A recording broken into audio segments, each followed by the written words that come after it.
welcome to a Sound Advice short video overview of the Rega Planar 3 RS.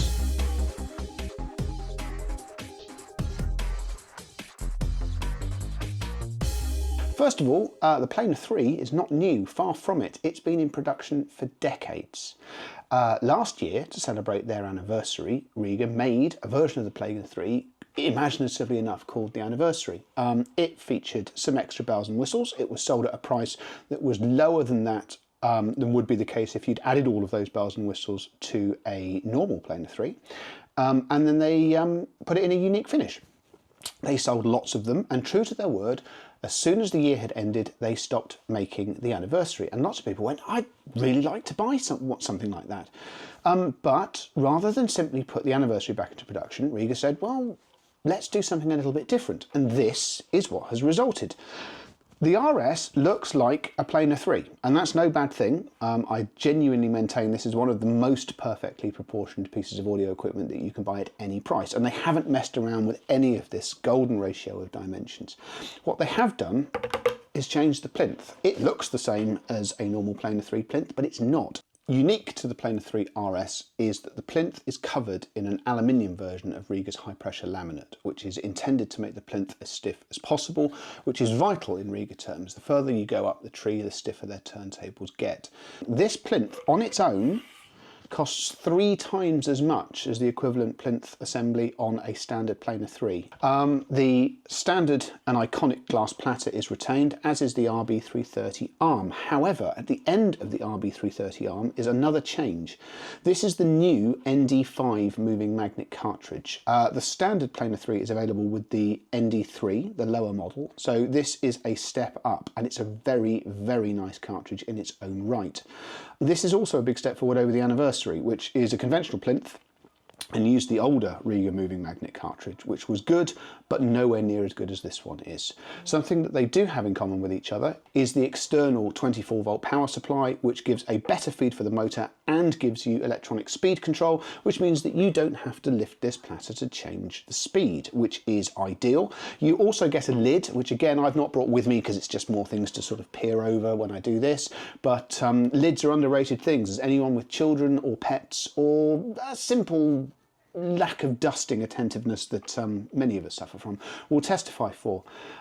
This aluminium finish is absolutely lovely. I didn't know quite how I was going to feel about it until I unboxed this example. I think all Planar 3s are great looking record players, but this looks more special than the price would suggest.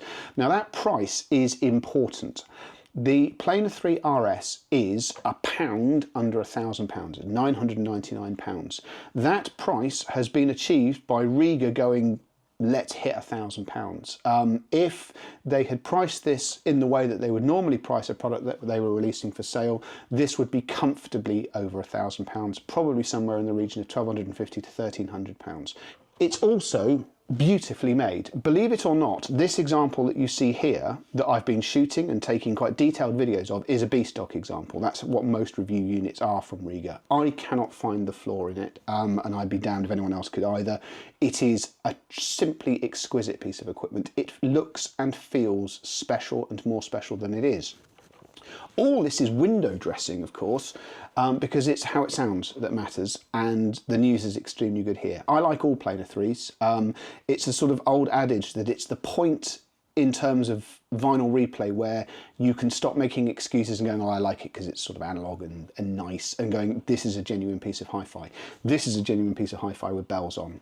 I'm painfully aware that in a not too distant Sound Advice video, I went and called the project debut Evo 2 the best turntable you can buy under £1,000. I would venture so far as to say that it's probably the best pound for pound turntable I've tested under £1,000. Now, because it is still a bit cheaper than the Rega, I'm comfortable without sort of doing a complete 180 degrees on this, but this is better than the project, and it is, albeit by £1, under £1,000. This is sensational value for money. It does all of the things I expect a planar to do. It's fast, it's engaging, it will find the time signature in any piece of music that you play and just latch onto it, engage you. It's a presentation, and it's something that really just engages and gets you emotively engaged in what you're listening to, but there's more space, there's much more authority at the low end, and this cartridge is altogether more forgiving than Rega moving magnet designs of old. So even when you're playing less than stellar pressings, it will still sound pretty stellar. This is a proper response to the project, and if you are in the happy position of shopping for a record player at or about this price point, you just need to listen to both and see which one you prefer, because they both make a very compelling argument to get your hard-earned cash. Were it me and I genuinely had £1,000 to spend, I'd probably, just if nothing else because of how beautiful I find this product, I'd fall on the side of the Rega, but I would understand if you choose the project. The only logical thing I can do as a reviewer for Sound Advice is to award it an exceptional badge in the same way that I awarded the project, because both of these turntables are phenomenal and representative of just how good analog replay under £1,000 is at the moment. I hope you've enjoyed this video. Do like and subscribe to the channel if you're looking for more content of this nature, and thank you very much for watching.